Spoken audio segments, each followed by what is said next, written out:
I'm no tech genius, but I knew if I wanted my business to crush it, I needed a website now. Thankfully, Bluehost made it easy. I customized, optimized, and monetized everything exactly how I wanted with AI. In minutes, my site was up. I couldn't believe it. The search engine tools even helped me get more site visitors. Whatever your passion project is, you can set it up with Bluehost. With their 30-day money-back guarantee, what have you got to lose? Head to bluehost.com to start now. Bonjour, ici Patrick Pierrat, éditeur d'InfoBref. Voici l'essentiel des nouvelles en ce mardi 12 août. À l'élection partielle qui se déroulait hier dans la circonscription Arthabasca-L'Érable, dans le centre du Québec, le Parti québécois a battu le Parti conservateur du Québec. Le candidat péquiste, Alex Boissonneau, ancien animateur de l'émission matinale de la radio Ici Première à Québec, l'a remporté avec 46% des voix. Comme aux élections partielles de Jean Talon et Terrebonne, le Parti québécois obtient donc un siège de plus à l'Assemblée nationale au détriment de la CAQ.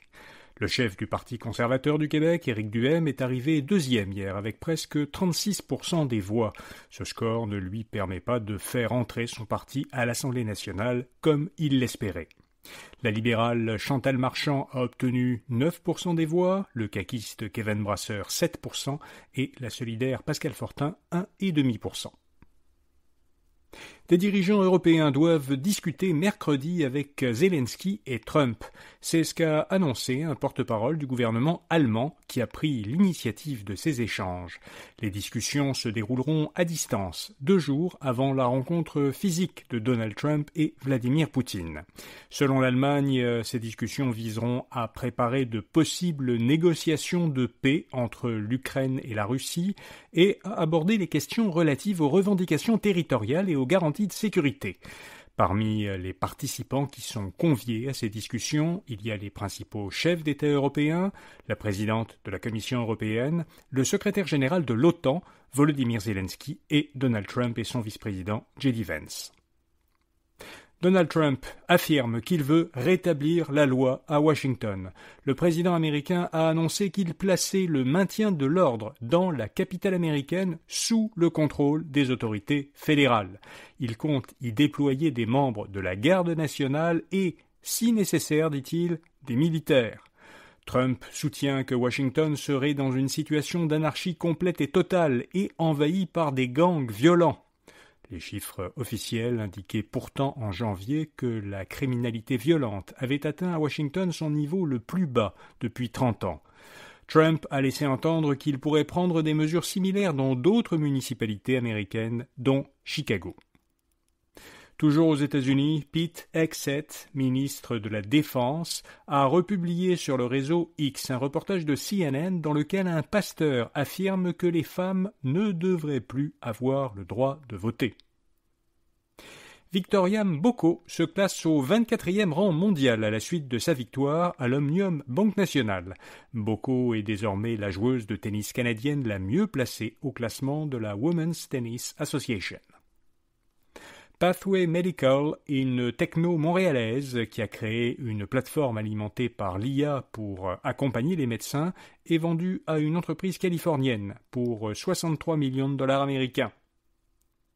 Bell va offrir pendant 1 an à ses clients de téléphonie mobile et d'Internet un accès gratuit à Perplexity Pro, un service américain de recherche qui est animé par l'intelligence artificielle.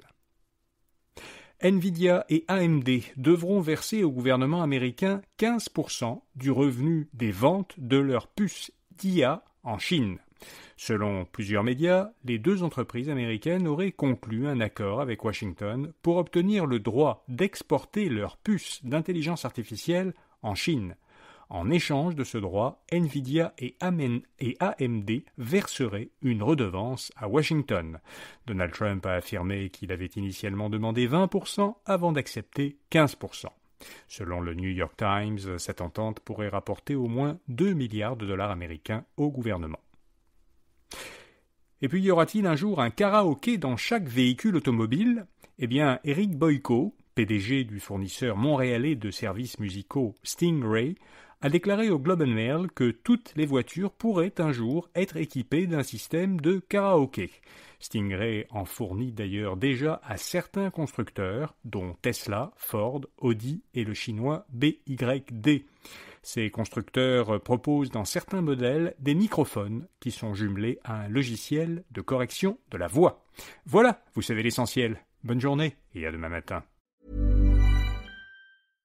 Hi, this is Joe from Vanta. In today's digital world, compliance regulations are changing constantly, and earning customer trust has never mattered more. Vanta helps companies get compliant fast and stay secure with the most advanced AI, automation, and continuous monitoring out there. So whether you're a startup going for your first SOC 2 or ISO 27001, or a growing enterprise managing vendor risk, Vanta makes it quick, easy, and scalable. And I'm not just saying that because I work here. Get started at Vanta.com.